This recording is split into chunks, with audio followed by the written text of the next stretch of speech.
जैसे शमी वृक्ष की पत्तियां, शमी की पत्ती, शमी वृक्ष का जो महत्व पहले कहा है, शमी वृक्ष की पत्तियां जब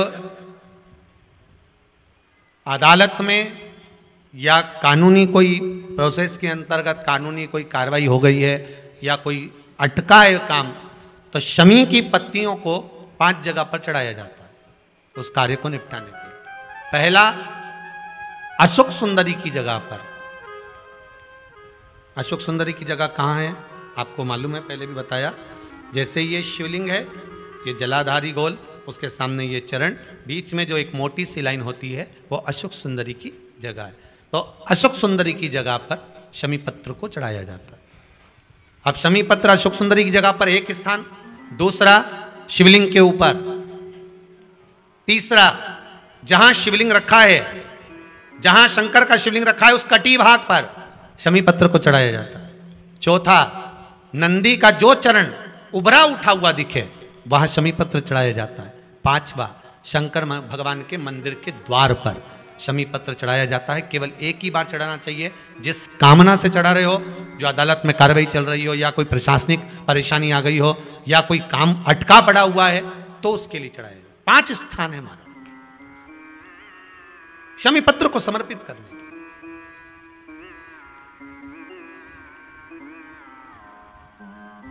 5 स्थान दिए गए। शमी पत्र को आप 5 चढ़ाएंगे, आपकी प्रशासनिक जो व्यवस्थाएं वो सुचारू हो जाएगी, वापिस कोई तकलीफ नहीं आएगी। शमी पत्र की महत्व। अगर प्रदोष का व्रत नहीं कर सकते, प्रदोष के दिन आप व्रत नहीं कर सकते, मान लो आपसे भूखा नहीं रहा जाए, प्रदोष का व्रत नहीं कर सकते, प्रदोष के दिन आप भूखे नहीं रह सकते, मंदिर भी नहीं जा सकते, दिया भी नहीं लगा सकते, तो शिव महापुराण की कथा कहती है कि प्रदोष के दिन, प्रदोष काल में अपने ही दरवाजे के पास में देवाधिदेव महादेव का स्मरण कर कर लक्ष्मी की वृद्धि के लिए, कार्य सिद्धि के लिए, संपदा को प्राप्त करने के लिए आप अपने ही दरवाजे के पास में एक दीप लगा सकते हो। कौन से दिन? प्रदोष के। एक बात और अच्छे से समझ लीजिए, जो बच्चे चिड़चिड़े होते हैं, चाहे घर में बेटे हों, बहुएं हों, सास हो, ससुर हो, परिवार में छोटे छोटे बच्चे हों, चिड़चिड़ प्रवृत्ति करते हों या चिड़चिड़ा स्वभाव हो, जरा जरा सी बात में क्रोध आ जाता हो, बोलने का भान नहीं रह पाता हो, शब्दों के बाण चलते हों, तो महाराज प्रदोष के दिन, प्रदोष काल में बेलपत्री के पेड़ के नीचे एक, जो पत्ता आपके पास में हो, पान का मिल जाए तो पान का, पीपल का मिल जाए तो पीपल का, बेलपत्र का मिल जाए तो बेलपत्र का, उस पत्ते पर मात्र थोड़ा सा शहद और 7 दाने चावल के रखकर घी का दिया लगा दो महाराज, और थोड़ा सा जल हाथ की अंजलि में लेकर भगवान देवाधिदेव महादेव का स्मरण कर कर कि इस बेलपत्री के वृक्ष के नीचे माता लक्ष्मी, पार्वती, सरस्वती विराजमान है। इसी बेलपत्री के पेड़ के नीचे मेरे देवाधिदेव महादेव का 12 ज्योतिर्लिंग का स्वरूप प्रकट है।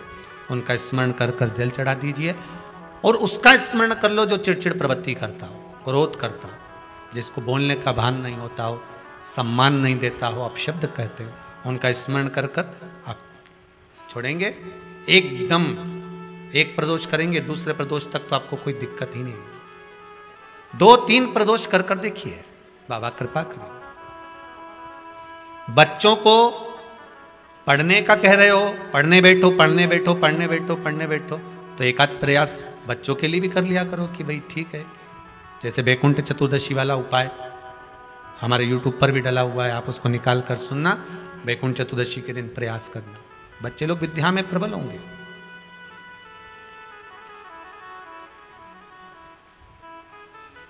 शिव उपासना का जो फल है वह 1000 गुना। मां जगत जननी पार्वती को श्रद्धा कहा गया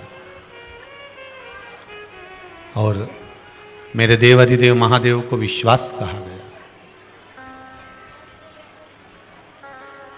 पार्वती मैया श्रद्धा है और शिव विश्वास है।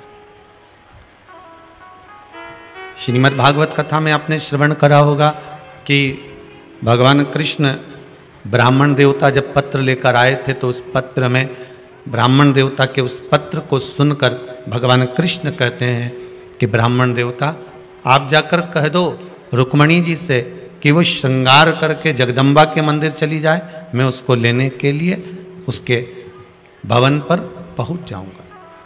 बस वो एक बार जगदम्बा के मंदिर पहुंचे, माँ अम्बा के मंदिर पहुंचे, मैं उसको लेने पहुंच जाऊंगा। अर्थात शिव महापुराण की कथा कहती है कि अम्बा का मंदिर, जगदम्बा का मंदिर मतलब श्रद्धा का मंदिर। भगवान कृष्ण पार्वती जी को अम्बा के मंदिर से मतलब रखकर या जगदम्बा के मंदिर से मतलब रखकर केवल यह कहना चाहते हैं कि तू श्रद्धा के मंदिर पर विश्वास लेकर अगर श्रद्धा तक पहुंची है तो फिर तो तेरा जो मनोकामना है, तेरी जो मनोरथ है वो पूर्ण होगा ही। फिर तुझे कौन रोक सकता है?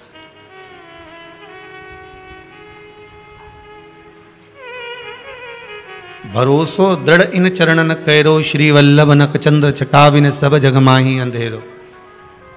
अगर विश्वास पक्का है तो भगवान मिलता जरूर है। एक दृढ़ विश्वास के बल पर मिलता।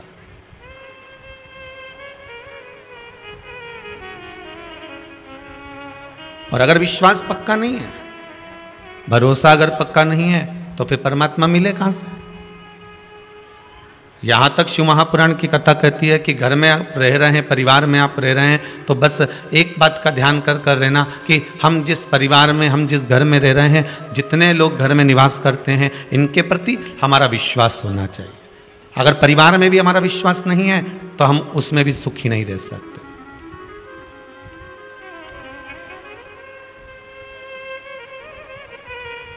शिव विश्वास की ही मूर्ति है। ब्रह्मा जी को भगवान शंकर पर विश्वास नहीं हुआ था, इसलिए ब्रह्मदेव का सिर कटा था और कर्मनाशा नदी प्रकट हुई थी।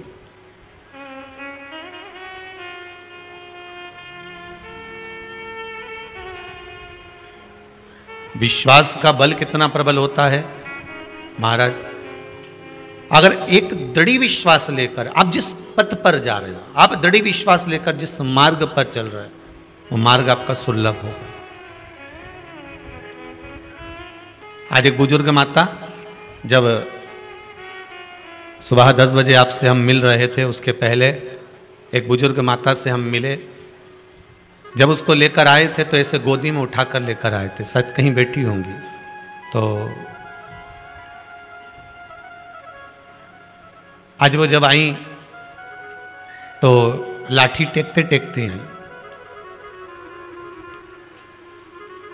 जिनके हाथ पैर में कुछ तकलीफ थी, तो पूछा कि आप पहले आई थी जब गोदी में आपको लेकर आए थे और आज बाबा ने कृपा कर दी। कहे बाबा को यही तो धन्यवाद देने आई हूँ कि 3 महीने पहले आई थी तो मुझे गोदी में लाए थे और आज आई हूँ तो पैदल चलकर आ रही हूँ। यही कृपा है। कहीं बैठी होंगी तो सुन रही होंगी। कहाँ है? अच्छा, यही बैठी हुई है। जरा एक बार खड़े होकर बता दो इनको भी कि देखो बाबा ने कृपा करी है, करुणा करी है। ये बाबा की कृपा है। जिसको गोदी में लेकर आए थे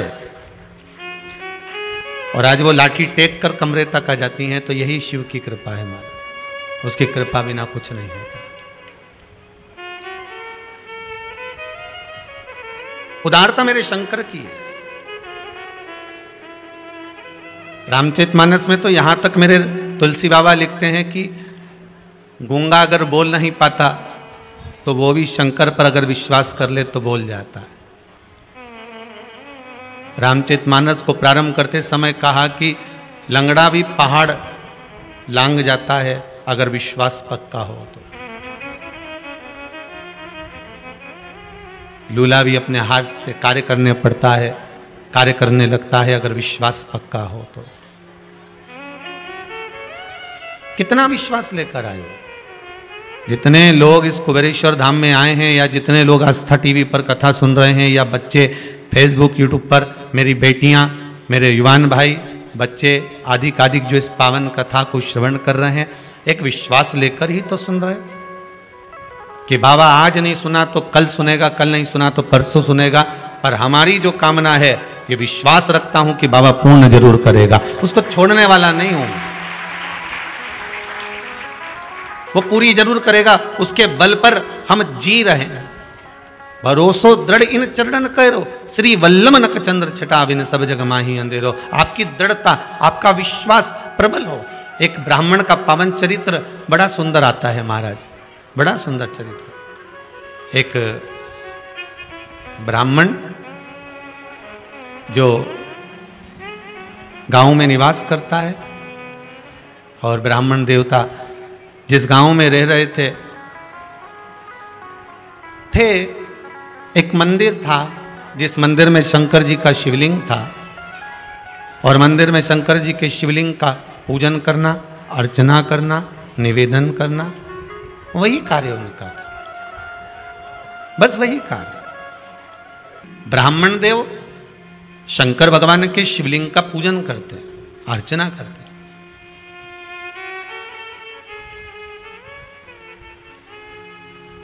एक धन ही मूल नहीं हुआ। किसी किसी ब्राह्मण को भले धन की मूलता हो सकती है, पर किसी किसी ब्राह्मण के लिए भगवान की भक्ति ही मूल होती है। और केवल ब्राह्मण के लिए नहीं कहूंगा, वैश्य हो, क्षत्रिय हो, शूद्र हो, ब्राह्मण हो, इन सभी के लिए। किसी के लिए धन जरूरी हो सकता है, किसी के लिए संपदा जरूरी हो सकती है, किसी के लिए दौलत जरूरी हो सकती है, पर किसी किसी के लिए भगवान की भक्ति ही जरूरी है। उसने जन्म दिया है, और अगर उसने हमको पैदा किया है, इस मृत्यु लोक में अगर जन्म दे दिया उसने, तो ये पक्का है कि हम अगला जन्म फिर भोगे, फिर मृत्यु लोक में आए, फिर हमारा जन्म हो। हम ये नहीं चाहते। जगत गुरु शंकराचार्य जी का चरित्र कहता है, पुनरपि जननम पुनरपि मरणम, के इस प्रपंच से हमको छूट जाना।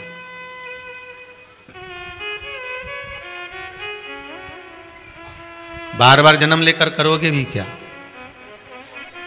और आपका मन हो तो भले जन्म ले लेना हो।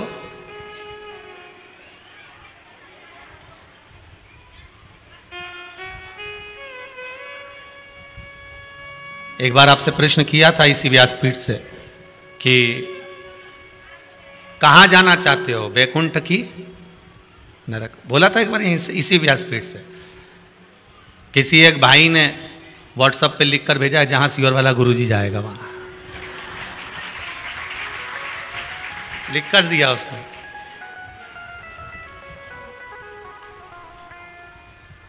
और वो मैसेज जो है ना, वो महाराष्ट्र का है। अब भाई उसको लिखकर भेजा कि क्यों, तो कहा कम से कम शिव महापुराण की कथा जैसे 2 साल से सुन रहे हैं लगातार, वैसी सुनने को तो मिलती रहेगी। बहुत वो भक्ति का बल, वो विश्वास आपका, भरोसा आपका, दृढ़ता आपकी, वो किससे भी प्राप्त हो जाए, किसी भी तरह से नहीं। ब्राह्मण देव शिव की अर्चना में लगे हैं, शंकर की भक्ति में लगे हैं, शिव आराधना में लगे हैं। थोड़ा सा कहीं भाग मिल जाता था तो घर में लेकर आ जाते थे, पर भाग जब घर में लेकर आते थे तो कोई भगत मांगने वाला आ जाता था तो उसको भी दे देते थे।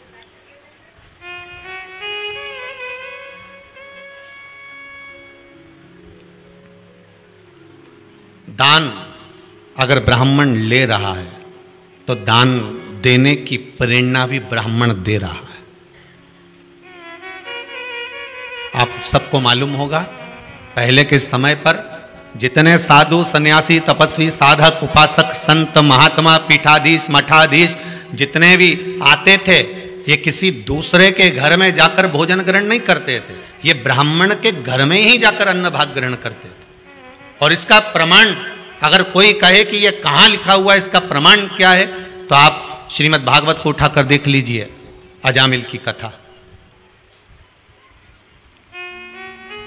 श्रीमद् भागवत में अगर कोई कहे कि ये प्रमाण कहाँ लिखा है कि पहले संत महात्मा साधु सन्यासी तपस्वी साधक उपासक मठाधीश पीठाधीश संत महात्मा जितने भी गुरुजन होते थे, ये कहीं भोजन नहीं करते थे, ये कहीं अपने जल का पान नहीं करते थे, अगर करते थे तो केवल ब्राह्मण के घर पर करते थे। तो इसका प्रमाण कहां लिखा हुआ है? कोई कहे तो श्रीमद् भागवत में अजामिल की कथा देख लीजिए।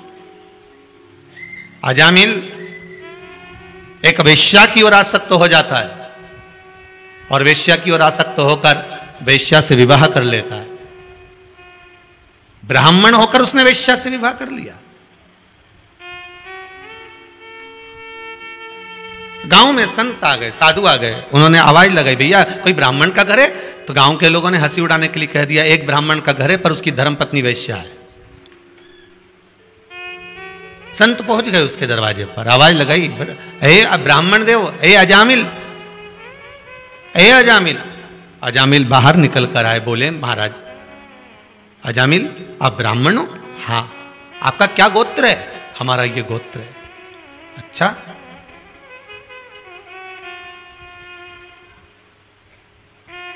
आप इस गोत्र के हो? हाँ। हम 12 संतों की जमात आई है, हम 12 संत लोग आए हैं, साधु सन्यासी यहां पर आए। अच्छा, तो फिर हम आपके यहां भोजन करेंगे? अजामिल हाथ जोड़कर कहता है, मैं भोजन कराता मना नहीं है, पर बात इतनी सी है कि मैं भोजन नहीं करा सकता। क्यों?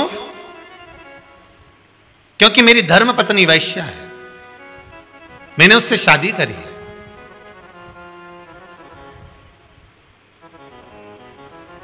अजामिल उसका पूर्व का कर्म क्या था ये वो जानती है, और तेर से विवाह करने के बाद वो ब्राह्मणी हो गई है। तो घर में भजन करता है कि नहीं करता? करता हूं।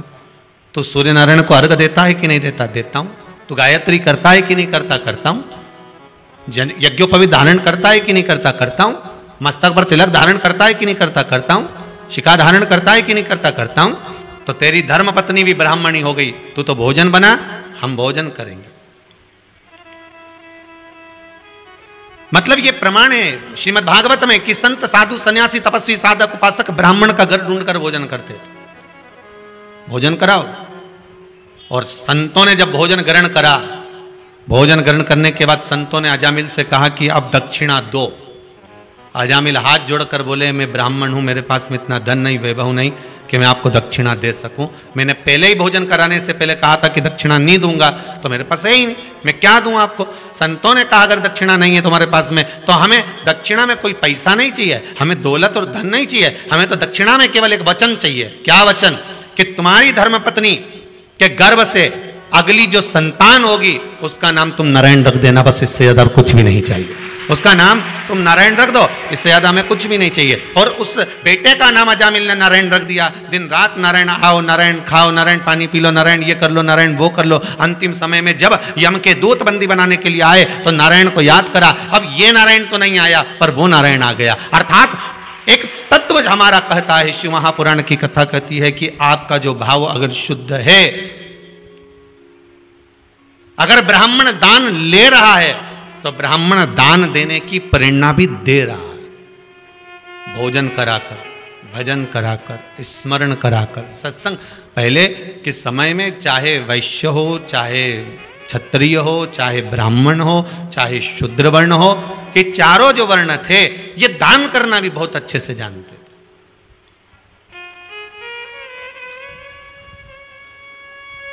इनकी दान की परिभाषा भी बड़ी विचित्र थी।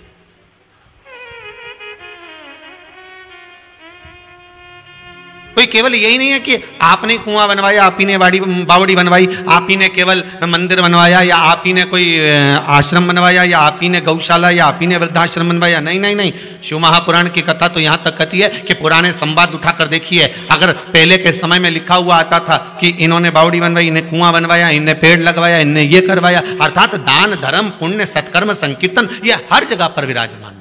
ऐसी कोई स्थान नहीं था जहां नहीं था। सर्वस्वता जहां पर, हर जगह। अब ब्राह्मण देवता आज देख रहे हैं, ब्राह्मण देवता मंदिर में जाते हैं, पूजन करते हैं, स्मरण करते हैं, आनंद पाते हैं, पर घर पर थोड़ा सा प्रसाद लेकर आते हैं और इतने में कोई मांगने आ गया तो ब्राह्मण देवता वो भी दान दे देते हैं। शंकर का जो भगत होता है ना, शिव का जो उपासक होता है ना, उसकी एक लक्ष्यता रहती है कि भगवान अगर मुझे देगा ना तो मैं इतना प्रदान कर दूंगा। मैं भगवान अगर मुझे देगा ना, जैसे आपसे बार बार कहते हैं कि भगवान शंकर से एक प्रार्थना जरूर करना, इस कार्तिक के महीने में मेरे कुबेरेश्वर महादेव से, महाकाल राजा से, विश्वनाथ से कहकर जाना कि बाबा मेरे जीवन में एक बार धन ऐसा देना कि मैं भी दोनों हाथों से लुटाकर इस शिव महापुराण की कथा को करवा सकूं। बाबा से ही विनती कर कर जाना। और इतना विल पावर अपना मजबूत होना चाहिए, इतनी प्रबलता होना चाहिए, आपका विश्वास इतना दृढ़ होना चाहिए। सबसे कहना मुझे बाबा देगा और ऐसा देगा कि एक बार शिव महापुराण की कथा जरूर करवाऊंगा। इतना मुझे देगा, ये मुझे विश्वास है, ये मुझे भरोसा है, ये मुझे दृढ़ता है। छोटा मोटा विश्वास लेकर मत जाना। अरे किसी के पास जाओ ना तो उसके पास में जरा भारी बनकर जाना है, ऐसे हल्के बल्के बनकर नहीं जाना है। एक राजा ने कह दिया मेरे नगर में कल डोंडी पिटवा दो, सारे नगर को सूचना करा दो कि मेरे नगर में जो जिस वस्तु को छुएगा वो उसकी हो जाएगी। सारे नगर के लोगों ने तैयारी कर ली। सुबह उठते से मैं तो राजा का रथ छूंगा, कोई के मैं घोड़ा, कोई सोचे हार, कोई के धन, कोई के महल, कोई के दौलत, कोई के अटारी, कोई के जमीन, कोई के पुष्प वाटिका, सारा। तो कोई के राजा की रानी सुंदर में उके छू लूंगा। दुनिया है, सबने तैयारी करी। सवेरे जैसे गेट खुला, सब राजा के महल में चले गए। कोई कुछ छू रहा, कोई कुछ छू रहा। राजा ने कहा देते जाओ, देते जाओ, देते जाओ, देते जाओ। आखिरी में एक छोटा सा लंगोट लपेटा हुआ छोटा सा बच्चा, कोई साधु सा, कोई तपस्वी था, आया और राजा के सिंहासन पर चढ़ गया और राजा के सिर पर हाथ रख दिया, छू लिया। बस राजा ने कहा ब्राह्मण देवता, ए गुरुवर, ए सन्यासीवर, ए योगीवर, आपको सिंहासन चाहिए? नहीं। आप और कुछ वस्तु छू लो, जो आपको चाहिए ले जाइए। नहीं, मुझे आप चाहिए। मैंने आपको छुआ है। राजा ने कहा महाराज आप मुझे छुए, बाकी की वस्तुओं को क्यों नहीं छुआ? संत योगी सन्यासी तपस्वी कहता है जब राजा ही मेरा हो जाएगा तो वस्तु तो वापस इकट्ठी हो जाएगी। राजा मेरा होना चाहिए जिसकी आज्ञा चलती है। राजा मेरा होना चाहिए जिसकी आज्ञा चले। एक बार ताली बजाए तो सेना सामने। उन्होंने ये नहीं किया कि सेना को छू ले, तुम्हें जो चाहिए वस्तु वो छू लीजिए। अब राजा को उसने छू लिया। अब राजा कह दे कि मुझे ला कर दो, राजा कह दे कि वापस दर दो, तो ये तो राजा के ऊपर आधारित है। तो राजा को अगर छू लिया तो राजा तुम्हारे कहने पर। उसी तरह हमें कहीं नहीं जाना। अगर हमारा विश्वास दृढ़ है, हमारा भरोसा पक्का है, तो हमें देव अधिदेव महादेव का स्पर्श अर्थात शंकर भगवान के शिवलिंग को छूना है। राम मंदिर में जाओगे तो राम जी को नहीं छू पाओगे, कृष्ण मंदिर में जाओगे तो द्वारकाधीश को नहीं छू पाओगे। कौन गया द्वारका जी और छू कर आया भगवान को? किसी भी मंदिर में जाओगे आप भगवान को नहीं छू पाओगे। केवल दुनिया में एक ही मंदिर है और वो है भगवान भोलेनाथ जी का। आराम से बैठे हुए हैं, तुम्हारी मर्जी पड़े जब आ जाना और छू के चले जाना, पानी लोटा भर चढ़ा जाना। अलमस्त होकर बैठे एकांत में, तुम्हारी मर्जी पड़े तब छुओ। क्योंकि भगवान कहते हैं दुनिया के लोग उसको उज्जैन का क्या कहते हैं? उज्जैन का राजा कहते हैं। काशी में उसे काशी का राजा कहते हैं। सोमनाथ में उसे सोम का राजा कहते हैं। केदार में उसे पहाड़ों का राजा कहते हैं। वो जगत का राजा है। उसका मात्र स्पर्श कर लेना ही समझ लेना कि कोई वस्तु तुम्हें बाकी की छूने की जरूरत नहीं, मांगने की जरूरत नहीं। वो तुम्हारा हो गया, तुम उसके हो गए। फिर क्या दिक्कत है?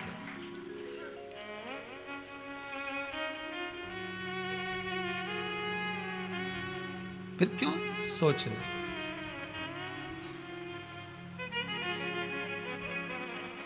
फिर कहीं सोचने की जरूरत ही नहीं पड़ेगी। जब राजा स्वयं आपका हो जाएगा तो फिर किसी वस्तु को छूना पड़ेगा क्या आपको? नहीं ना, किसी वस्तु को छूने की जरूरत भी नहीं पड़ेगी। अगर एक बार राजा आपका हो गया, एक बार आपने अगर स्पर्श कर लिया भगवान शंकर के स्वरूप को, भगवान शिव को एक बार स्पर्श कर लिया, फिर किसी वस्तु को छूने की जरूरत नहीं, आपको स्वतः मिल जाएगा।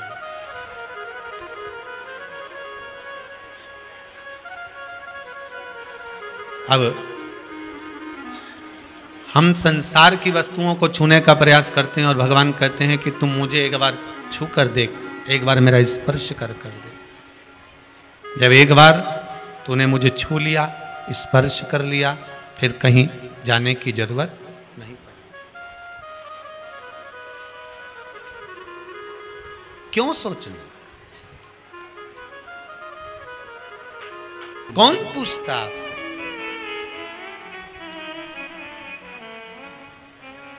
अरे स्कूल में जो टीचर रखते हैं ना, बहुत ध्यान दीजिएगा महाराज, स्कूल में टीचर हर सब्जेक्ट का अलग होता है। बोलो सही है कि गलत है? गणित वाला गणित पढ़ाएगा, तो गणित कौन पढ़ा सकता है? जो गणित पहले जम के तो बोलो पढ़ चुका है। विज्ञान कौन पढ़ा सकता है?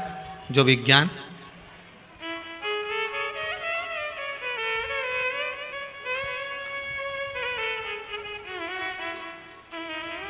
जो पढ़ चुका है वही तो पढ़ाएगा। तो जो गणित पढ़ा हुआ होगा वही तो गणित पढ़ाएगा। जिस क्लास में तुम पढ़ रहे हो वो क्लास उसने निकाल दी है, और गणित पढ़ाते पढ़ाते पढ़ाते पढ़ाते इतना रम गया कि वो क्लास में आता है, कलम उठाता है और ब्लैक बोर्ड पर लिखना चालू कर देता है और तुम्हें समझाता है कि तुम ऐसा करना।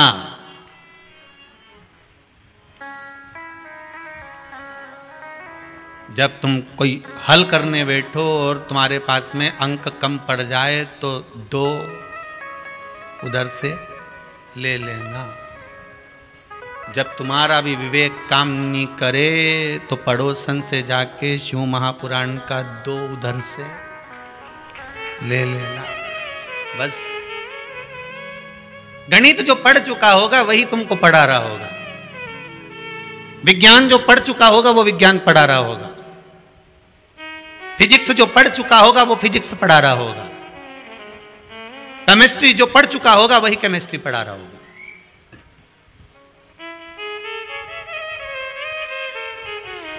तो हमको तो ये लगता है वेद व्यास जी ने इतनी सारी चीजें, इतनी सारी बातें शिव महापुराण में लिखी है, मतलब ये पहले प्रयोग करके देख चुके हैं, इसलिए उन्हें लिखकर तुम्हारे पास में भेज दिया।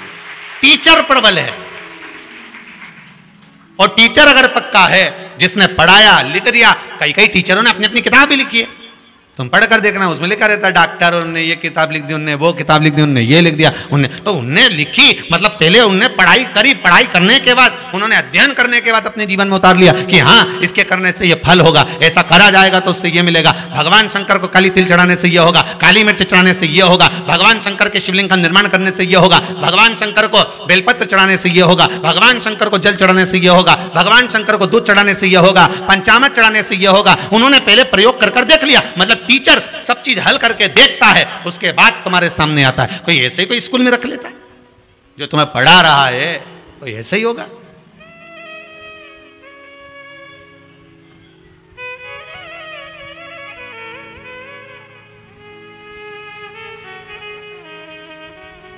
कुछ तो दिया होगा उस परमात्मा ने, और कर कर देखो। उस टीचर ने लिखा, वेद व्यास जी ने इस पोथी को लिखा तो पूरा अनुभव कर कर लिखा, पूरा अनुभव।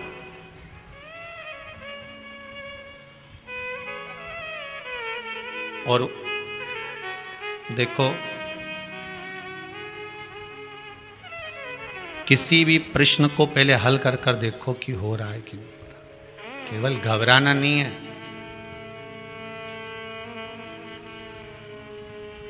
केवल घबराना नहीं है। जो समुद्र के किनारे पर चलते हैं उनको बड़ा आनंद आता है मॉर्निंग वॉक के टाइम पर, क्या हवा आ रही है, कितनी अच्छी लहरें चल रही है।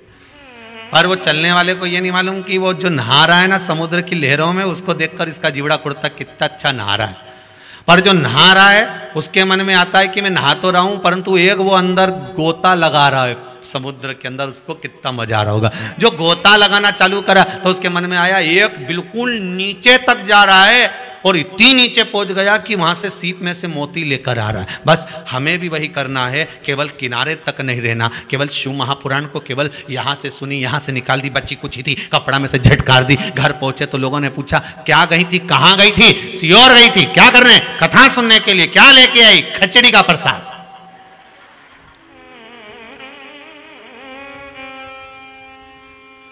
क्या लेकर आई है? खिचड़ी। उसको कहना मैं केवल किनारे तक नहीं रही, मैं समुद्र में डुबकी लगा कर आई हूं। इस भव सागर से निकलने के लिए इस भागवत, शिवपुराण, रामायण, गीता जैसे समुद्र में डुबकी लगाना पड़ेगा, तब मोती निकल कर आएगा। पहले भी कथा में कहा पानी में डूबोगे तो मर जाओगे, शिव महापुराण में डूबोगे तो तर जाओगे। ये तरने का विषय है। यहाँ डूबने पर मरता कोई नहीं है, यहाँ तो तर जाता। हाँ, मरने वाले हो सकता है तुमसे ईर्ष्या रख रख के मर जाए तो बात दूसरी हो सके। इसमें पत्र में लिखा है किसी माता ने, बहुत सारे पत्र हैं, इसमें लिखा है किसी बहन ने कि गुरुदेव पहले कुछ भी नहीं चलता था और अब धीरे धीरे चलना प्रारंभ हुआ है, तो ऐसा लग रहा है कि किसी की नजर हमें लग रही है। तुम्हें नजर से क्या करना? बहुत बांधा है ना आपके जीवन में, बहुत तकलीफ है ना आपके जीवन में, बहुत कष्ट है ना आपके जीवन में, बहुत रोग बीमारी, सारी दुनिया की अड़चन आपके जीवन में है ना। होन दो। शंकर जी की शादी हुई रही, बारात जा रही है, कितनी अड़चन आई है साहब, कितनी अड़चन, पर एक सामने तो आ जाए, आके बताए। शंकर जी की कथा कहती है, शिव महापुराण की कथा कहती है, आपके जीवन में कितनी अड़चन, कितनी प्रॉब्लम, कितनी भी हो, घबराना नहीं। आप शंकर के उपासक हो, शंकर की कथा सुन रहे हो, नजर वजर सब जाने दो, शिव जी की आराधना में लगे रहो, रास्ता अपने आप क्लियर होता चले जाएगा, आगे बढ़ते चले जाओगे। बांधा कितनी भी हो हटती चली जाएगी। आप विश्वास रखकर अग्रण्य होते जाओ, आप विश्वास रखकर आगे बढ़ते जाओ। जितना विश्वास रखकर बढ़ते जाओगे उतना सुख पाते जाओगे। अब ये मत कहो कि नजर लग रही है ना जाने किसी की, हमारा तो काम धंधा चल गया बड़े, तो चलने दो ना, तुम काय को बोलो नजर लग रही, तुम्हें क्या करना नजर लग रही?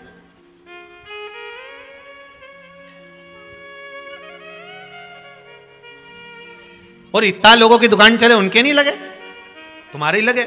नहीं, ये सब विचार निकाल दीजिए। तुम तो बस भगवान की भक्ति में लग जाओ, भगवान की भक्ति। पर नजर का चक्कर में एक बार इंदौर में कथा बाची, अपना पैलेस में कथा थी, बहुत पहले की बात है। अब वहाँ कथा में हमने श्रीमद् भागवत में कह दिया कि यशोदा मैया लाला की नजर उतारी थी, गाय के बछड़े की पूंछ पकड़ी, ऐसी 21 बार घुमाई, बछड़े में धब दी, बछड़ा भाग गया, समझो नजर भाग गई। यशोदा जी ने उतारी थी। अब हमको क्या मालूम था, एक अम्मा सीख के चली गई, उन्हें अपने छोरा की उतारी। अब जो छोरा की उतारी तो गाय ने सींग मार दिया। अब वो एम बाय हॉस्पिटल में पड़ी रही। अब जजमान बोले साहब, वो अम्मा आती थी ना, वो आगे आगे बैठती थी, वो के गाय ने सींग मार दिया, तो वो एम बाय हॉस्पिटल में पड़ी। हमने कहा चलो मिल के आ जाए। अब गाड़ी में बैठ के उससे मिलने गए तो हमने कहा अम्मा हर हर महादेव। अम्मा बोली आग लग जाए। अब हमने तो कहा, अपन तो प्रेम बस बोले कि हर हर महादेव, अब क्या आग लग जाए। हमने कहा अम्मा क्या हो क्या गया? अरे तुमने किया था कि गाय की पूंछ पकड़ के ऐसी नजर, गाय ने सींग मार दिया। हमने कहा अम्मा हमने तुमसे ये थोड़ी ना कहा था कि तुम गाय से नजर उतारो, वो तो यशोदा कन्हैया की उतारी थी, तू गाय को उतारने गई? कई लोग उल्टा पुल्टा कर लेते हैं, उनके मन में वो कथा तो सुने पर ये ध्यान नहीं रखे कि करना क्या है, उसको सही तरह से करोगे तो और वो जो यशोदा जी कर सकती हैं वो आप कर सकते हो क्या? कौन कर सकता? अब विश्वास अगर दृढ़ी है, वो ब्राह्मण का विश्वास दृढ़ी था, बहुत दृढ़। और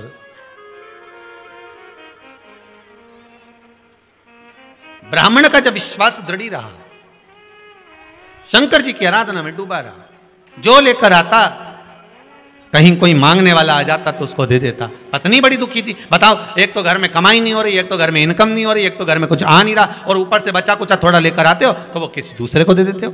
पत्नी भी दुखी। पर पत्नी कभी अपने पति को नहीं कहती थी कि तुम दान मत करो, कि पुण्य मत करो, कि सत्कर्म मत करो, कि तुम ये मत करो, कभी नहीं कहती थी। उसका एक फर्ज था, करो, ये शरीर जब तक चल रहा है दोनों हाथों से दान करते रहना, पुण्य करते रहना, भजन करते रहना। ना जाने परमात्मा ने इस बार क्यों दिया, ये मानव शरीर दिया क्यों दिया, इतना धन दिया क्यों दिया। भगवान अगर कटोरा पकड़ा के 4 बत्ती चौराहे पर छोड़ देता तो ये भगवान ने कृपा कर कर थोड़ी सी संपदा दी है, तो इसका प्रयोग कर लीजिए, सदुपयोग कर लीजिए, और उसका प्रयोग जब करोगे तो जीवन का सुख प्राप्त होगा।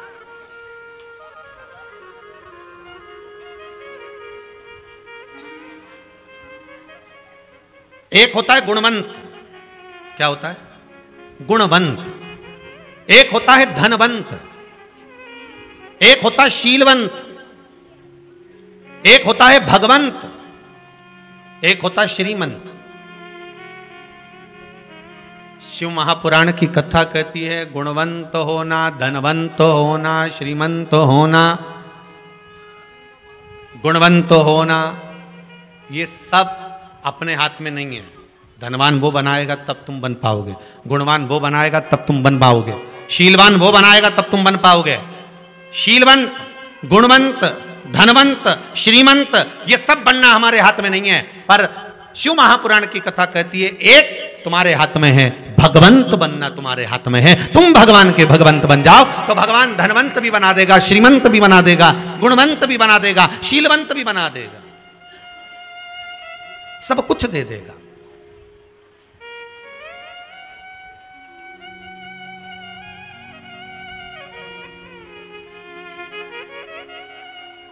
जब भगवान रूपी रतन मिल जाएगा तो धन कहां ना जाएगा।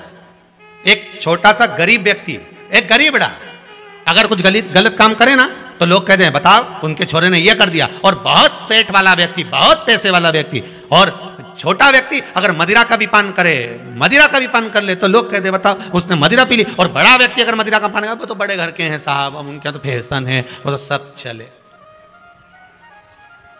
होए। एक व्यक्ति डॉक्टर साहब के पास गया, डॉक्टर साहब मेरा दांत बड़ा दुख रहा है। डॉक्टर साहब बोले चेक कराओ, चेक कराए, देखो दांत पूरे ही खराब हो गए हैं, निकालना पड़ेगा, निकाल दो। पर डॉक्टर साहब दर्द बहुत होगा। डॉक्टर साहब बोले वो दर्द तो होगा, सहन तो करना पड़ेगा। डॉक्टर साहब मेरे से सहन नहीं होगा। तो डॉक्टर साहब बोले तुम्हारे जीवन में, अच्छा ये बताओ दर्द नहीं हो, तुम ऐसा कुछ जीवन में कभी पहले कहीं चोट लगी हो और दर्द, तो क्या हाँ एक बार पी के जा रहा था, गाड़ी से गिर गया, तब दर्द नहीं हुआ था। डॉक्टर साहब ने अपने कंप्यूटर को बुलाया, चलो एक काम करो, इसको अब ये दर्द हो तो इसलिए इसको एक बोतल एक ही पिला दिया। अब पिलाई। डॉक्टर साहब बोले निकाल लें, दर्द होगा कि अभी तो ऐसा लग रहा है कि दर्द होगा। डॉक्टर साहब ने कहा और दे दो इसको, और दे दो, फिर और दे दो। अब जो पूरा नशे में हो गया, डॉक्टर साहब बोले लाओ अब इसका दांत निकालें। इतने में वो खड़े होकर बोला की के बाप में दम है तुम्हारा दांत निकालेगा। डॉक्टर साहब बोले इससे तो पहले ही अच्छा था, इसको छोड़ के आओ, वापिस घर छोड़ के आओ। किसमें दम जो मेरा दांत निकाल, छोटा करे कह दिया ये मदिरा पान कर रहा है, ये नशा कर रहा है। बड़ा करे तो लोग कहते हैं ये फैशन का क्रम हो गया उनका। महाराज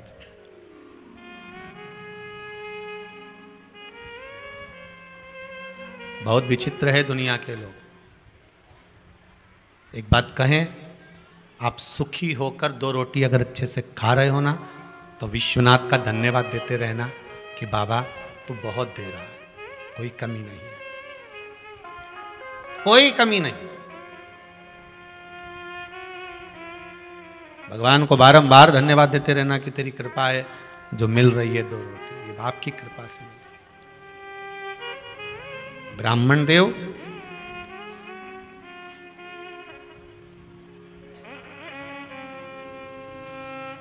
ब्राह्मण देवता दान भी कर रहे हैं, पत्नी कभी नहीं रोकती, कभी नहीं रोकती।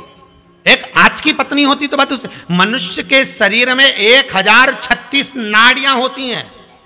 कितनी? जम के बोलो जरा। 1036 नसें मनुष्य के शरीर में होती है। और 1036 नस में से पत्नी को यह मालूम रहता है कि कौन सी नस दबाना, कैसे सुधरेगा।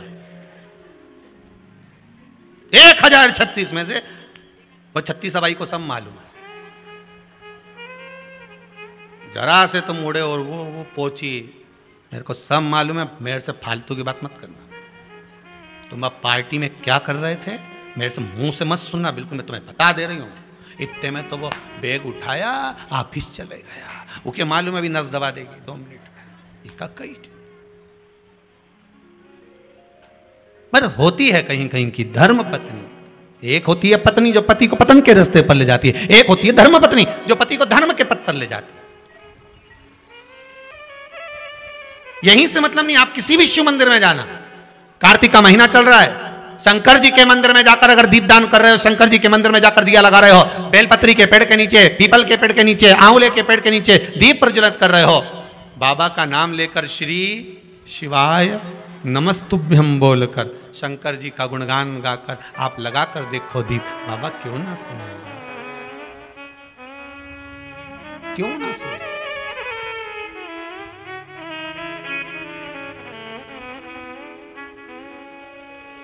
महाराज ब्राह्मण देवता रो रही है, पत्नी बोल रही है क्या हो गया, आज आपके पास में देने के लिए कुछ नहीं है क्या।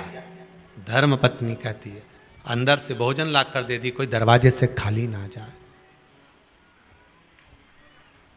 तुम्हारी कमाई का भोग पत्नी भी करेगी, बच्चे भी करेंगे। जो दुकान पर बैठकर कमाया, नौकरी कर कर कमाया, सर्विस कर कर कमाया, छल से कमाया कि बेईमानी से कमाया कि झूठ बोलकर कमाया कि कपट कर कर कमाया, तुम्हारी कमाई का भोग 1 का 2 कर कर कमाया, तुम्हारी कमाई का भोग पत्नी भी करेगी, बच्चे भी करेंगे। किस तरह से कमाया उसका धन का भोग पत्नी और बच्चे सब करेंगे, परिवार पूरा तुम्हारी कमाई का भोग करेगा। पर एक बात अपनी बुद्धि में बिठा कर रखना कि जिस तरह से कमाया है उसके कर्म का भोग ना पत्नी को भोगना पड़ेगा ना बच्चों को भोगना पड़ेगा, कर्म का भोग तू अकेला भोगेगा। इसलिए तैयारी कर कर रखना कि कमाओ, पत्नी और बच्चों को दो, परिवार में खर्च करो, मना नहीं है, पर किस तरह से कमाया है उसकी कमाई का थोड़ा सा भाग निकाल कर कहीं दान में, कहीं धर्म में, कहीं पुण्य में, कहीं किसी गरीब की विद्या में, कहीं किसी के मंगल विवाह में, कहीं बाबा के चरणों में, कहीं ना कहीं कथा सत्संग स्मरण में थोड़ा थोड़ा लगाते चलना, क्योंकि कर्म का भोग पत्नी और बच्चे नहीं भोगेंगे। तूने जिस तरह से कमाया है उसका भोग तुझे अकेले भोगना पड़ेगा। तब उस परमात्मा के सामने तेरी जब फाइल खुले तो परमात्मा भी कहे कि तूने झूठ बोलकर कमाया था, छल कर कर कमाया था, कपट कर कर कमाया था, बेईमानी कर कर कमाई थी, पर उसकी कमाई का भाग तूने कहीं अच्छी जगह पर लगाया था, इसलिए उनको भी बैकुंठ ले गया और तू भी बैकुंठ आ गया। कर्म का भोग तुझे भोगना है, दूसरा नहीं भोगेगा। करो, तुम्हें जो करना है करो, पर भोगने के पहले, देने से पहले उसमें से अगर 100 रुपए पत्नी को दे रहे हो कि ले अलमारी में रख दे, कमा कर लाया हूं, नौकरी का आया है, सर्विस का आया है, रखो अलमारी में कि बच्चों की पढ़ाई में लगाएंगे, विद्या में लगाएंगे, ये सामान लाएंगे, धनतेरस पर जाएंगे तो ये सामान, उससे पहले उसमें से कमाई निकाल कर थोड़ी सी अलग रखना कि ये सत्कर्म में लगाना है, मैंने लेकर आया हूं सत्कर्म में लगाना।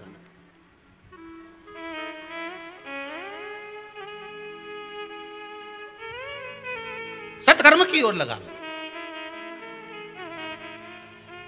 फिर कहेंगे अगर दान भी नहीं कर सकते हो, किसी जगह पर लगा भी नहीं सकते हो, तो अपने ऊपर खर्च करना सीखो, अपने ऊपर खर्च कर।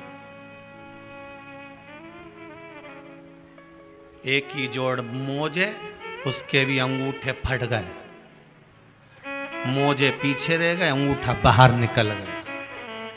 पत्नी ने कहा सुनो बच्चे के मोजे लाना है, पिता गया मोजे ला कर दे दिए। सुनो बाजार जा रहे हो तो मेरे लिए थोड़ा सा पाउडर का डब्बा ले आना, गया ला दिया। सुनो त्यौहार आ रहा है, सेव मिक्सचर ला के रखना, सोन पापड़ी ला के रखना, मोहन थाल ला के रखना, गया ला दिया।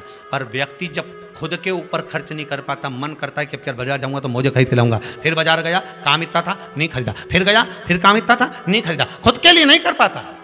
कमा खुद रहा है, ला ढेर खुद रहा है, दिन भर मजदूरी जैसा काम कर रहा है, 8 बजे से जाता रात को 10 बजे आता है, दिन भर माथा पच्ची करता है और अपने ऊपर खर्च ही नहीं कर पाता है, स्वयं के ऊपर खर्च ही नहीं कर रहा। कमा कमा कर थक गया, 60 की आयु हो गई। अब मन में सोचा अब दिल से खाऊंगा। अब दिल से खाने के लिए जैसे ही बैठा, पत्नी से कहा जा जरा सा हलवा बना ले, अच्छा देसी घी का, ऐसा देसी घी का हलवा बना। अब जब शरीर काम का था, खाने का समय था, तब खा नहीं पाए। अब 60 65 70 में बोला कि देसी घी का हलवा बना ले, तो मुंडा में एक बादाम आई, 4 घंटा तक चलती रही, क्योंकि सोफा सेट तो था ही नहीं, सारा मुंडा का दांत तो निकल ही गया था। एक बादाम मुंडा में ऐसी आ गई हलवा की, सब लोग हलवा खा के चले गए, नहीं मुंडा में दांत में बस केवल एक बादाम ही निकल रही। तो इतने में बहू ने कहा क्यों पापा तुमने ये हलवा नहीं खाया? खाऊं तो सरूं, पर तो ये एक ऐसी भरी है, तो ये बादाम के फिर निकाल दो, हलवा खा लो। 400 रुपए किलो की बादाम सुबह से डली 9 बजे से 11:30 बजे गली, तब जाके अंदर पहुंची, हलवा ही ठंडा हो गया। जब दांत थे तब चने नहीं थे, जब चने थे जब दांत नहीं थे। अभी भी कुछ नहीं बिगड़ा तुम्हारा, सुधर जाओ रे भेरू, सुधर जाओ, अभी भी कुछ नहीं बिगड़ा। फिर कहेंगे जीवन का कोई भरोसा नहीं, कोई भरोसा। भगवान शिव की कथा कहती है, ब्राह्मण देव ने धर्म पत्नी कहती है तुम्हें कोई कमी पड़े तो मुझे बताओ, मैं आपको दे देती हूँ भाग। पर ब्राह्मण देव तो ब्राह्मण देव थे, जो लाते थे वो दान पुण्य संकीर्तन में लगा देते थे। एक दिन शाम का समय, प्रदोष का दिन, प्रदोष का दिन, प्रदोष काल, शाम का समय, भगवान देव अधिदेव महादेव माँ जगतजननी पार्वती जी के साथ में भ्रमण पर निकले। ब्राह्मण देवता आज मंदिर के दरवाजे पर बैठे हुए थे, मंदिर की बुआरी लगाकर बेलपत्री को उठाकर एक बोरे में, एक बारदान में, एक झोले में भर रहे थे।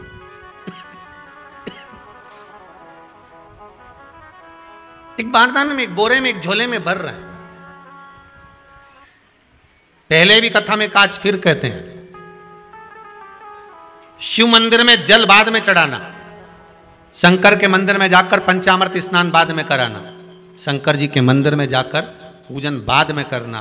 पहले थाली एक और रखकर शिव मंदिर में झाड़ू पोछा या जो बेलपत्री निर्माल्य जो भी रखा हो, उतरा हुआ सामान, उसको भरकर कहीं एक और जहां मंदिर वाले रखते हो वहां ले जाकर रख दो, झाड़ू पोछा एक बार जरूर। इस ब्राह्मण के चरित्र को सुनिए जो शिव महापुराण में वर्णन किया गया। कार्तिक महत्तम की कथा कर रही है। कार्तिक मास में पड़ने वाले प्रदोष के दिन महाराज वो ब्राह्मण बेलपत्री को उठा उठा कर बारदान में भर रहा था।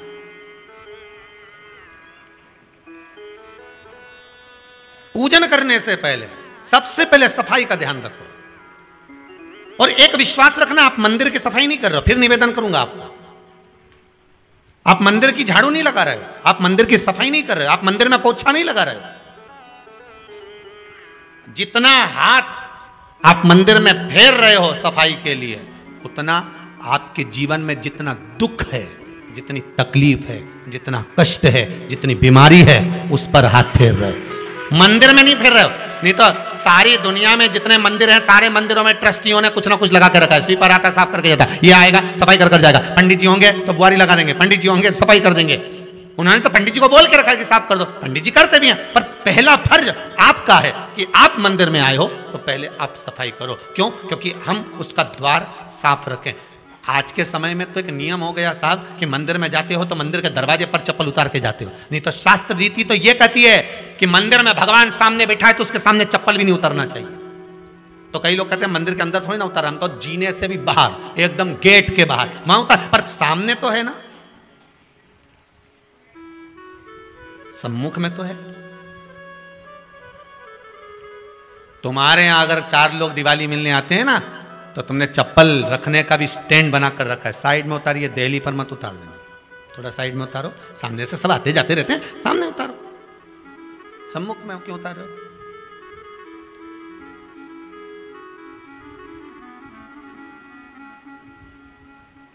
थोड़ा द्वार पे द्वार पे से दूर उतारी। अपने द्वार पर भी कितना सुंदर लिखा है भविष्य पुराण के अंतर्गत,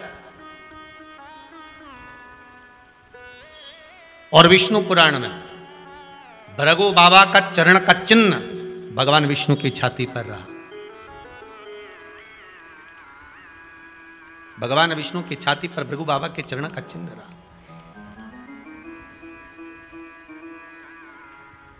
चरण का चिन्ह। अब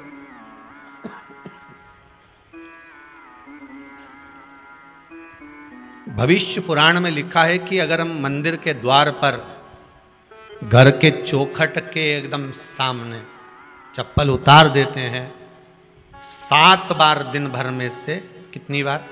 7 बार विष्णु पुराण कहती है ऐसा कोई दिन नहीं होता जिस दिन दरवाजे पर 7 बार लक्ष्मी आकर खड़ी नहीं होती हो। कल एक कथा कही थी आपको कि प्रत्येक मनुष्य के भाग्य में सुख लिखा है, केवल मंथन करना। भविष्य पुराण कहती है 7 बार लक्ष्मी प्रत्येक मनुष्य के दरवाजे पर जाकर खड़ी होती है, पर द्वार पर चप्पल पड़ी होने के कारणवश वो लौट कर चली जाती है। बहुत ध्यान दीजिएगा महाराज, थोड़ा सा आपको बुरा लगेगा, लग जाए, और शिव पुराण है, जीवन संवार देगी तो अच्छी बात है, जीवन संवार दे तो अच्छी बात है। मंदिर के द्वार पर हम जब चप्पल छोड़ते हैं, जिस मंदिर की चौखट पर चप्पल छोड़ी है, आप जितनी देर आराधना में लगे रहते हैं उतनी देर तक आपकी चप्पल पर जितने लोग लांग कर जाते हैं, जितने लोग लांग कर प्रवेश करते हैं, उसका भी दुख आपके भाग्य में आता चले जाता है। ध्यान दीजिएगा जरा। चप्पल का भविष्य पुराण में पढ़िएगा कभी कि पादुका का महत्व क्या है, पादुका किस ओर उतारना चाहिए, पादुका को कहाँ रखना चाहिए, किस जगह पर बुआरी झाड़ू को रखना चाहिए, किस जगह पर चलनी को रखना चाहिए, सुई उस सुई को जिस हाल में सब बैठते हैं उस हाल में क्यों रखा जाता है? सुई तो इतनी सी है, पर जिस हाल में सब बैठते हैं उस हाल में ना तो झाड़ू रखते हैं, उस हाल में ना चलनी रखते हैं। भैया क्यों नहीं रखते? कारण क्या है कि जिस हाल में सब बैठकर बात करें, आवक जावक की बात हो, व्यापार की बात हो, लक्ष्मी की बात हो, प्रेम स्नेह की बात हो, आपस में बैठकर सब चर्चा कर रहे हो, अगर वहां छलनी होगी, झाड़ू होगी, तो बैठे बैठे बात करने में विवाद चालू हो जाएगा। 15-20 मिनट तुमने बहुत प्रेम की बात करी, अच्छे से बात करी, पति पत्नी बहुत प्रेम की बात कर रहे थे, मालूम पड़े बात करते करते से कब झगड़ा उत्पन्न हो जाए तो समझ में नहीं आया। हमारी बहू को क्या हो जाता है, बैठे बैठे बात करते करते झगड़ा कर देती है, जरा सी बात में झगड़ा चालू हो जाता है। कारण क्या है? जिस हाल में तुम बैठ रहे हो, जिस कमरे में तुम बैठ रहे हो, जिस हाल के अंदर सब बैठकर चर्चा करते, बात करते, चित्त करते, आपस में बैठकर सब लोग एक दूसरे के बातचीत करने बैठे हैं, आय व्यय देखने बैठे हैं, दुकान व्यापार की बात करने बैठे हैं, उस जगह पर भी झगड़े का क्रम कहां से आ गया? एक ना एक का मुंह क्यों फूल गया? कारण क्या था? कोई बात टेंशन क्यों आ रहा है? मतलब उस हाल में या तो चलनी रखी है या झाड़ू रखी है, भले तुमने सोफे के नीचे फंसा दियो, भले तुमने पीछे फंसा दियो, पर पड़ी जरूर है, रखी जरूर है, कहीं ना कहीं पड़ी होगी। क्यों कहते हैं कि जिस हाल में आप बैठ रहे हो, जहां पर आप संपदा की बात कर रहे हो, दौलत की बात कर रहे हो, व्यापार की बात कर रहे हो, व्यवसाय की बात कर रहे हो, उस हाल में अगर कहीं कैलेंडर टंगा हो, कोई सामान ऐसा रखा हो, कोई पर्दा ऐसा लगा हो, कोई चीज ऐसी लगी हो, तो उसमें एक सुई उसमें रख दीजिए। क्यों कहते हैं? हमारे यहां दूल्हा भी जाता है ना, तो उसका जो साफा बनता है या जूता उसको पहनाते हैं, उस तक में पिन टच करके भेज देते हैं। बोलो सही है कि गलत है? दूल्हा तोरण लगाने जा रहा है, दूल्हा तोरण देने जा रहा है, तो उसके जूते में भी पिन घुसेड़ कर भेजते हैं, पिन लगाकर भेजते हैं, उसके साफे में पिन लगाकर भेजते हैं। एक भले सुई नहीं लगाएंगे तो आलपिन लगाकर भेज देंगे। क्यों भेजते हैं? उसका कारण क्या? कि लक्ष्मी को लेने जा रहा है, संपदा लेने जा रहा है, और जिसको वो ब्याह करने जा रहा है उसका संबंध सुई और धागे के संबंध जैसा हमेशा सिला हुआ होना चाहिए, उधेड़ा ना जाए, कैची जैसा कटा हुआ नहीं होना चाहिए। एक एक प्रमाण को जरा देखो तो। और दुनिया के लोग कहते हैं साहब हमारे यहाँ तो सुख नहीं है, शांति नहीं। शांति तुमने भंग करी, कोई दूसरा भंग करा। चप्पल उतार दी दरवाजे पर, मंदिर के द्वार पर। हम तो यहाँ तक कहेंगे पशुपति व्रत करने जा रहे हो, पशुपति व्रत को धारण करने जा रहे हो, एक सोमवार मत पहनो चप्पल। जब मंदिर जा रहे हो तब दिन भर पहनो, मंदिर जाओ मत पहनो। कोई जरूरी है कि मंदिर पहनने चप्पल पहनना जरूरी है? मत पहनो। मंदिर के द्वार पर जहां भगवान विराजे हैं उसके द्वार पर अगर आपने चप्पल उतारी है, आप तो अंदर चले गए। और जितने लोग लांग रहे हैं उसका मालूम, उसका स्मरण कितना कितना गया। छाता, चप्पल, आसन, मांग का टीका, इसका भी वर्णन पहले कर चुके हैं कथाओं में, आप लोगों ने सुना होगा। छाते का भी वर्णन किया, किसी का छाता बारिश में तुम लेकर आ गए, पानी गिरने लगा, जी जी तुम्हारा छाता देना, छाता तो लेकर आ गए, पर जितने दिन तुम्हारे घर में रखा हुआ है उतना दिन तक हिसाब लगा कर रखना कि 15 दिन रखा तो तैयारी रख लेना, 15 दिन में कितने घंटे हुए, कितने घंटे कितने पल, उतना आपको दुख भोगना पड़ेगा। दूसरे का छाता आया, इसलिए कोई प्राण छोड़ता है, मरता है, तो उसके पद में यही सब चीजें देना पड़ती। क्या क्या बोलते जाओ, छाता, चप्पल, आसन, माला, सब देना पड़ता है। बोलो देते कि नहीं देते? तो क्यों देना पड़ता है छाता? क्या काम का कि छाता देना पड़ेगा? क्या व्यक्ति 24 घंटे क्या धूप में रहता था कि पानी में रहता था जो छाता देना पड़ेगा? चप्पल क्यों देना पड़ेगा? किस लिए देना पड़ेगा? उसका शास्त्र प्रमाण। जरा सा राजा परीक्षित ने जरासंध के मुकुट को सिर पे पहन लिया था और बुद्धि बदल गई थी। समीक बाबा के गले में मरा हुआ सर्प डाल दिया था। सही है कि गलत है? केवल मांग का टीका अर्थात सिर पर मुकुट बदला और काम हो गया। बहुत ध्यान देना पड़ता है महाराज, बहुत ध्यान देना पड़ता है।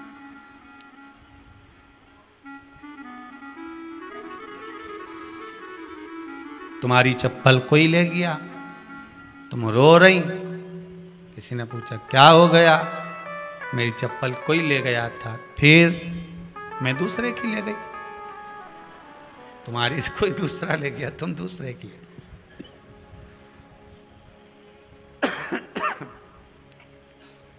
नहीं भाई,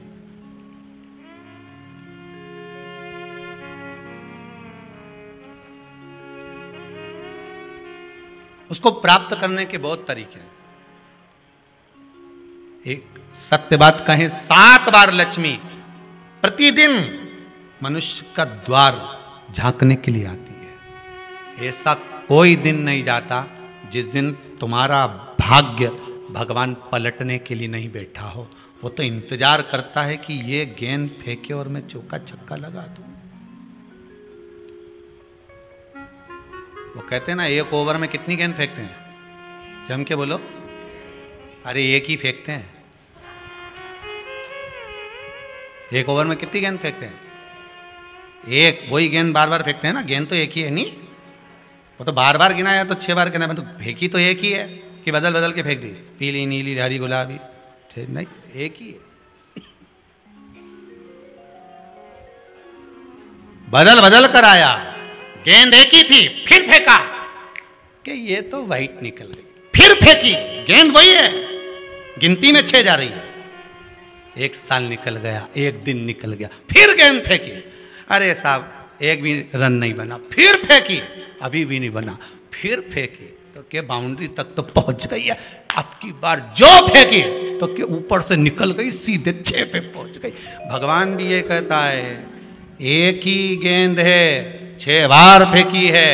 शास्त्र कहता है 7 बार दरवाजे पर लक्ष्मी आती है, मौका देखती है कि कब मौका मिले मैं इसके घर में प्रवेश कर जाऊं। पर कभी कभी ये निंदा करती दिखती है, कभी बहू की चुगली करती दिखती है, कभी टीवी में मन लगाए दिखती है, कभी सुई धागा लेके बैठी मिलती है, कभी झाड़ू लगाती फिरती है, कभी दरवाजे पे चप्पल खुली मिल जाती है, कभी कुछ मिल जाता है। मैं बार बार आती हूँ, अब नहीं माने तो मैं कहीं करूँ, मेरे को तो जाना पड़ेगा।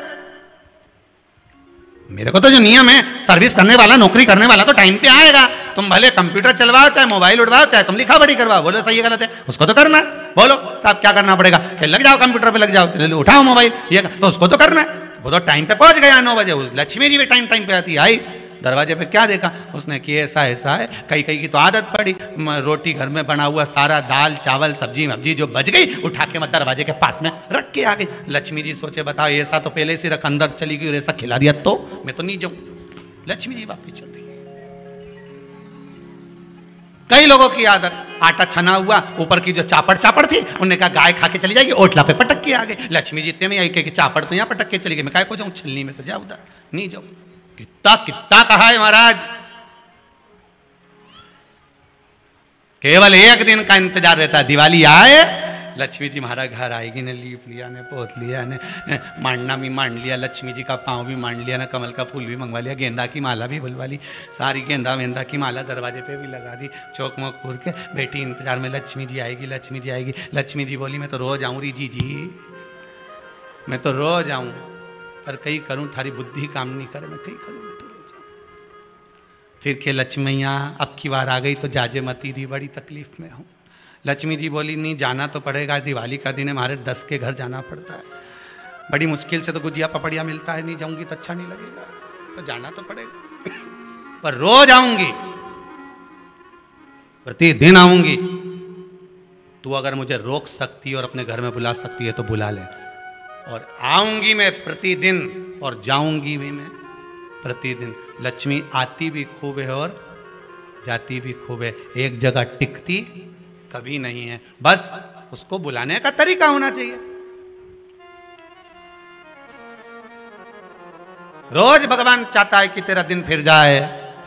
कथाओं में भी आप लोग बोलती हो, आंवला नवमी वगैरह की बोलना, जैसे ही का दिन फिर या, ऐसी बोलती हो ना कथा, कहानी सुनती हो जब, कैसे बोलती हो कहानी सुनने के समय पे, जैसे ही का दिन फिर या वैसा हमारा दिन फेर जे माता, ऐसा कर जे माता। तो माता जी बोले मैं तो रोज का दिन फेरूं तेरा, तो काहे के चिंता करे रही कमला, काहे चिंता करे, मैं तो रोज का, फिर तू सुधरे तो मैं तो बिल्कुल तैयारी में। ब्राह्मण बेलपत्री को भर रहा था, बेलपत्री ब्राह्मण भर रहा था। पार्वती जी ने शिव जी से कह दिया इसके पास कुछ भी नहीं, आपका भगत है ये, आपका भगत है, इसके पास कुछ भी नहीं है, आप कृपा नहीं करोगे। शंकर भगवान बोले आज प्रदोष का दिन है, प्रदोष काल में ये मेरी सेवा में लगा है। सुनो पार्वती, जितनी बेलपत्र इसने उठाकर रखी है वो बेलपत्र स्वर्ण मुद्रा के बराबर हो जाएगी, तो चिंता मत कर। शिव पार्वती को कहकर चल दिए। शंकर पार्वती बात कर रहे थे, इतने में एक सेठ ने सुन लिया कि जितनी बेलपत्र भर के ले जा रहा है उतनी स्वर्ण मुद्रा हो जाएगी। बनिया ने सुन ली, सेठ ने सुन ली, तो जैसे ही शंकर पार्वती गए, सेठ जी उस ब्राह्मण के घर चले गए, 100 सोने की मुद्रा देकर कहा जितनी बेलपत्र है चढ़ी हुई मुझे दे दे, जो चढ़ी हुई बेलपत्र है वो मुझे दे दे। महाराज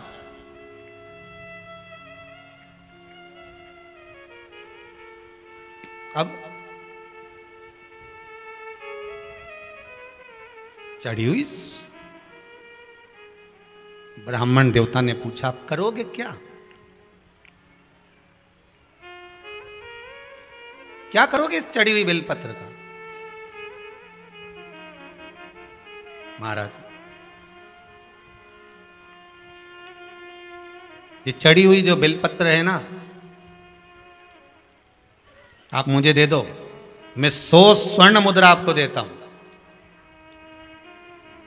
धर्मपत्नी ने कहा दे दो। ब्राह्मण बोला यही तो हमारी पूंजी है, यही हमारी पूंजी है।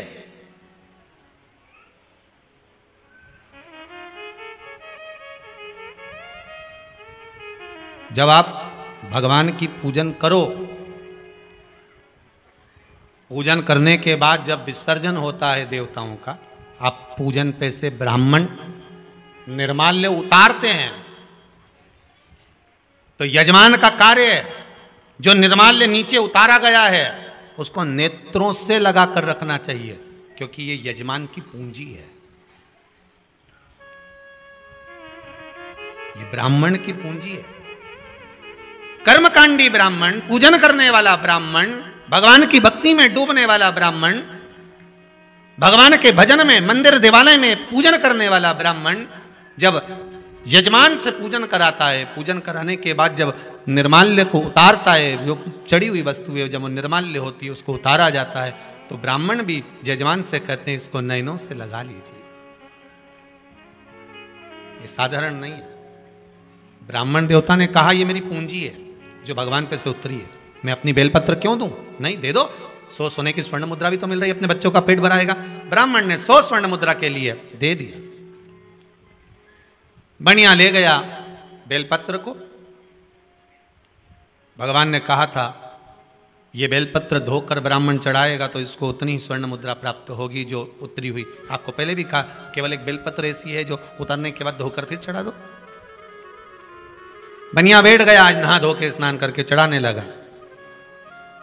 अब इसका मन शंकर जी में तो था ही नहीं, इसका तो उतना था कि ये जितनी चढ़ेगी उतनी स्वर्ण मुद्रा मिलेगी। अब ये तो लालच से कर रहा था।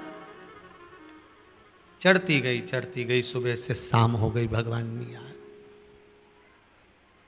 इसने शंकर भगवान के शिवलिंग को पकड़ा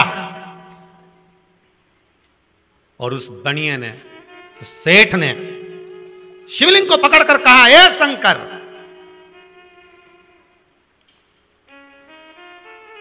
मेरी 100 सोने की मुद्रा चली गई, तेरे चक्कर में आज मैं शिवलिंग को उठा लेता हूं। जैसे ही शिवलिंग को पकड़ा ऐसा चिपक गया, हाथ ही नहीं निकला। हाथ नहीं निकला, चिपका हुआ हाथ, निकल ही नहीं रहा। आंख से आंसू निकलने लगे, सुबेरे से लगा था, हाथ नहीं खुल रहा। शंकर भगवान आकाशवाणी कर कर बोले, उसके भाग्य का धन तू लेना चाहता था? 1000 स्वर्ण मुद्रा ब्राह्मण को दान दे, क्योंकि उसके भाग्य की थी ये बेलपत्र। तब हाथ छूटेगा। बनिया बोले पहले हाथ तो छोड़ो, तो 1000 मुद्रा दूंगा। इसने सोचा कि 1000 मुद्रा तब दूंगा जब हाथ छूटेगा। हाथ छूटेगा तो कौन देगा? भाई एक व्यक्ति की गाय खो गई, गौ माता खोई, तो इसने हनुमान जी से कहा, प्रभु मेरी गाय घूम गई है, आप हनुमान जी गाय ढूंढ दो। तो हनुमान जी ने ऐसी कृपा कर दी। एक व्यक्ति सामने से दौड़ कर आया, हे प्रभु मैं आपको प्रसाद चढ़ाऊंगा, 5 रुपए का, आप मेरी गाय ढूंढ दो। सामने से दौड़कर एक व्यक्ति आ गया, उसने आकर कहा, कालू वो तेरी गाय वहां पीछे से आ रही है। इसने गाय पकड़ी, चल दिया। मंदिर के पंडित जी बोले, देखो 5 रुपए का प्रसाद बोला था, तुम्हारी गाय मिल गई, चलो। भगवान हनुमान जी ने ढूंढ दी, चढ़ाओ प्रसाद। उसने कहा, उसने हनुमान जी ने क्या करा, गाय तो खुद मेरे पास आ रही थी। हाथ छूटेगा, क्यों दूंगा मैं 1000 स्वर्ण मुद्रा? भगवान ने हाथ ही नहीं छोड़ा। भगवान को मालूम है बहुत अकल, छोड़ा ही नहीं। क्या करूं मैं? भगवान बोले, बुला तेरे पुत्र को और 1000 स्वर्ण मुद्रा बुला। पुत्र को बुलाया, 1000 स्वर्ण मुद्रा बुलाई। बनिए से कहा, दे अब, क्योंकि मेरा हाथ तो छोड़ो। भगवान ने एक हाथ तो लगा कर रखा, एक हाथ छुड़वा दिया, संकल्प दे 1000 स्वर्ण मुद्रा दे। 1000 स्वर्ण मुद्रा ब्राह्मण को दी, दूसरा हाथ छूटा, शंकर जी के चरणों में गिर गया। मेरा लालच मुझे चिपका दिया था। इतने में पार्वती जी आकर बोली, आपने कहा था कि ब्राह्मण को आप स्वर्ण मुद्राएं दोगे, तो ये मुद्रा आपने क्यों नहीं दी? शंकर भगवान बोले, मेरे पास तो खुद नहीं है, मैं तो अपने भक्त से दिलवाता हूं। किससे दिलवाता हूं? अपने भक्त से। फिर निवेदन करूंगा, भगवान कभी तुम्हारे सामने आकर ना तो देगा ना तुमसे लेगा। भगवान कभी आकर नहीं बोलेगा कि जी मुझको रसगुल्ला खिला दे, कि रबड़ी खिला दे, कि मोहन थाल खिला दे, कि थोर खिला दे। भगवान कभी आकर नहीं बोलेगा कि मुझे 56 भोग लगा दे। भगवान कभी आकर नहीं बोलेगा।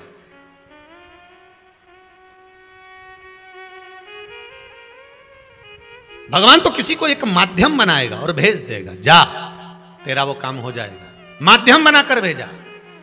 और हम तो कहते हैं संपूर्ण विश्व में, सारे संसार में जब एक तरफ श्रीमद् भागवत कथा चल रही थी, बीच में ये शिव महापुराण की कथा अगर कोरोना महामारी में आई है, तो ये जान लेना कि भगवान ने माध्यम बनाकर भेजा है कि तुम्हारी जिंदगी को संवार लो। ये शिव महापुराण की कथा अगर आज आई है, तो ये आपके जीवन को संवारने वाली, आपके जीवन को सार्थक बनाने वाली, सार्थकता प्रदान करने वाली, ये जीवन को एक परमात्मा की शरणागति तक लेकर जाने वाली। बाबा, दुनिया में बहुत दुख है, सारे दुखों को मिटाने का अगर कुछ क्रम है तो वो केवल आप ही, केवल आप, कोई दूसरा हो नहीं सकता।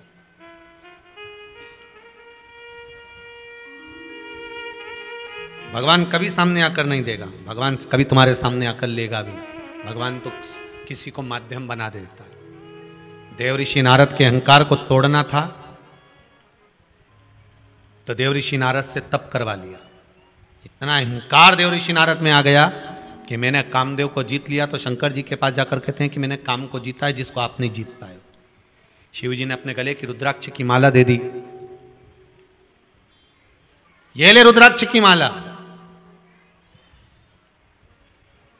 देव ऋषि नारद ने वो रुद्राक्ष की माला भूमि पर जाते जाते पटक दी। ये रुद्राक्ष की माला जिसकी कोई कीमत ही नहीं है, फेंक दिया। रुद्राक्ष का मोल क्या होता है, रुद्राक्ष का मूल्य क्या होता है, ये रुद्राक्ष पहनने वाला ही जान सकता है। जिस समय पर रुद्राक्ष महोत्सव हुआ था कोरोना महामारी के समय पर, और कोरोना महामारी दूसरी लहर तो बाद में चालू हुई थी, जब रुद्राक्ष उत्सव हो चुका था, उसके बाद कोरोना की जो दूसरी लहर चालू हुई थी, आप सबको स्मरण होगा, लोगों को जो रुद्राक्ष बांटे गए थे, इतना विश्वास था उस रुद्राक्ष में, उसका पानी पी पी के लोग बीमारी से ठीक हो गए थे। आज भी कई पत्रों में लिखा हुआ है, इनमें कई पत्र,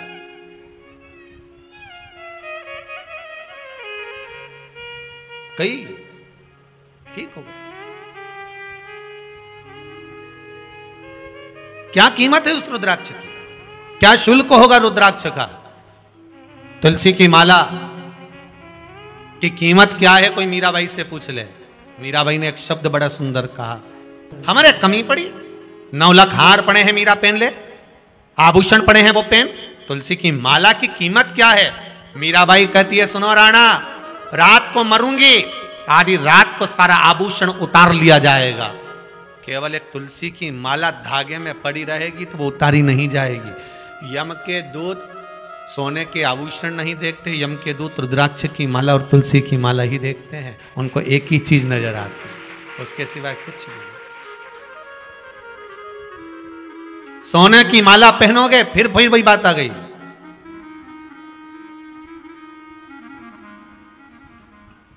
सोने की माला होगी तो चोरों की नजर होगी, सुंदरता होगी तो लुच्चों की नजर होगी, और रुद्राक्ष और तुलसी की माला होगी तो मेरे देवाधिदेव महादेव की नजर होगी। ये आपके ऊपर क्या रखा है, क्या धारण करा है, ये आपके ऊपर। जो माला आप पहन लो, कौन रहेगा।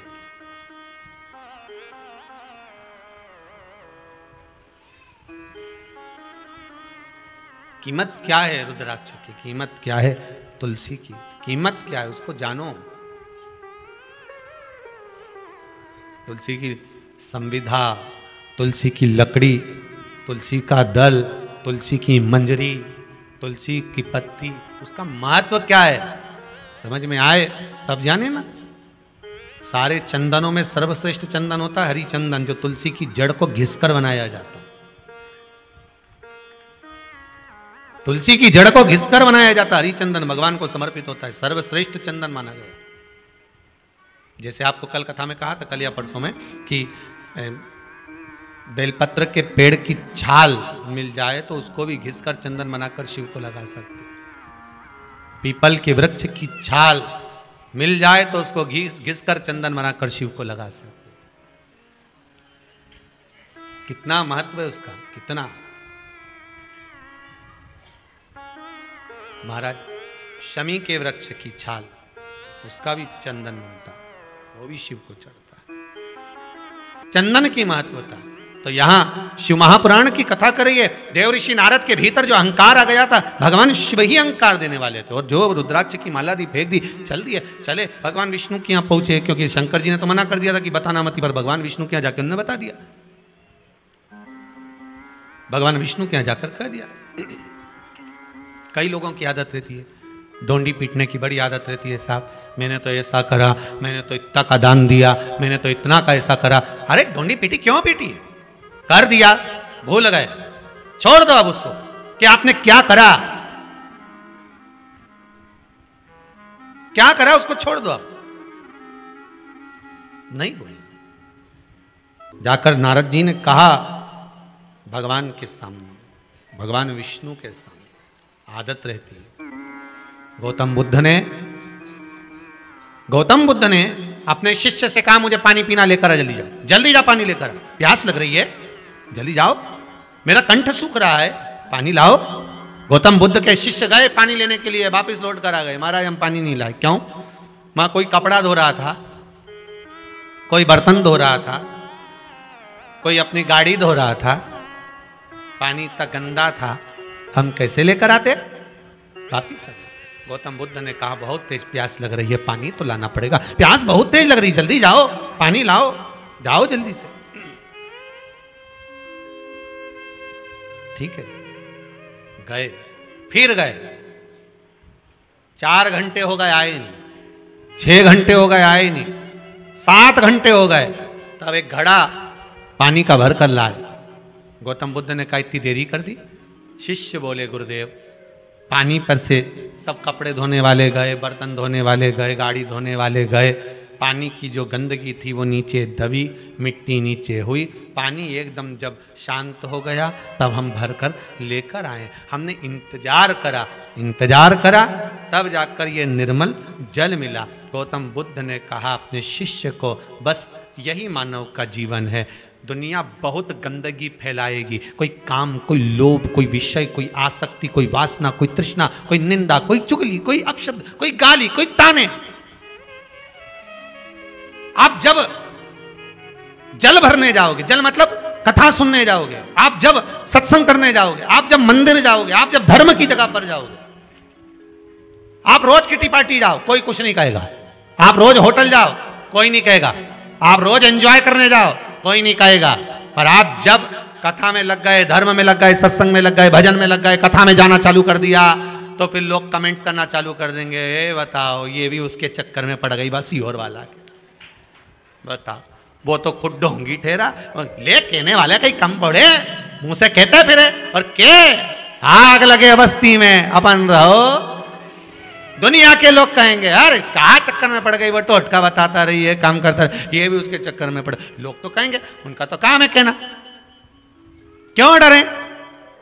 कोई रोज की जाए उसके कोई नहीं टोकेगा, होटल जाओगे कोई नहीं टोकेगा, पर धर्म की जगह पर जाना चालू कर दो, सत्संग में, भजन में, कीर्तन में, मंदिर में, देवालय में जाना चालू तो करो।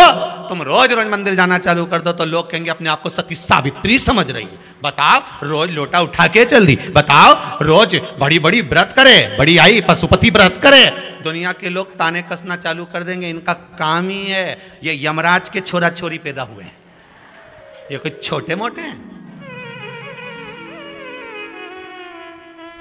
यमराज के छोरा छोरी का काम क्या था मालूम है आपको कि नहीं मालूम?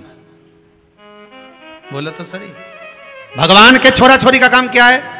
भगवान शंकर के छोरा छोरी का काम क्या है? गणेश जी का काम क्या है? तुम्हें रिद्धि सिद्धि देना, रिद्धि सिद्धि मिलेगी तो भजन करोगे, दान करोगे, पुण्य करोगे, बैकुंठ जाओगे। और यमराज के छोरा छोरी का काम क्या है? तुम्हारी बुद्धि को बदलना।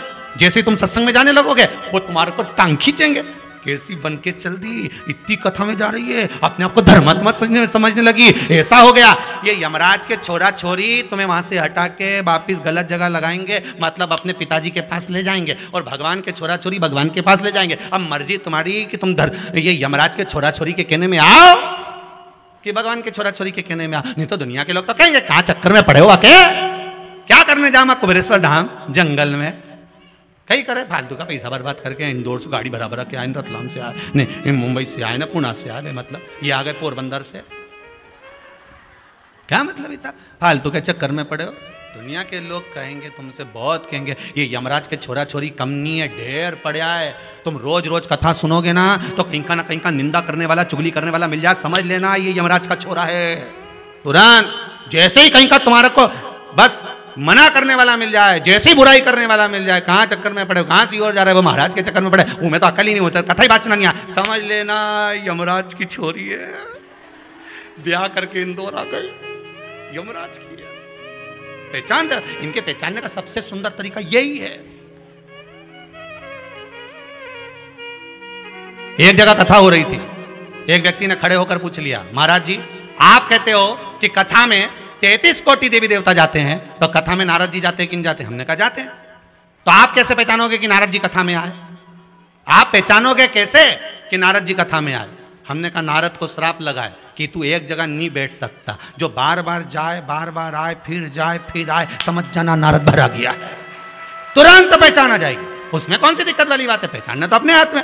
तो जो तुमको निंदा करता मिले, शंकर जी की निंदा करे, शिव महापुराण की निंदा करे, भगवान की निंदा करे, भजन की निंदा करे, धर्म की निंदा करे, हिंदू धर्म की निंदा करे, शास्त्रों की निंदा करे, जो तुम्हें निंदा करता मिल जाए, चाहे कोई विद्वान से विद्वान भी क्यों ना हो, समझ जाना यमराज की औलाद है, यमराज का छोरा है, यमराज की छोरी है।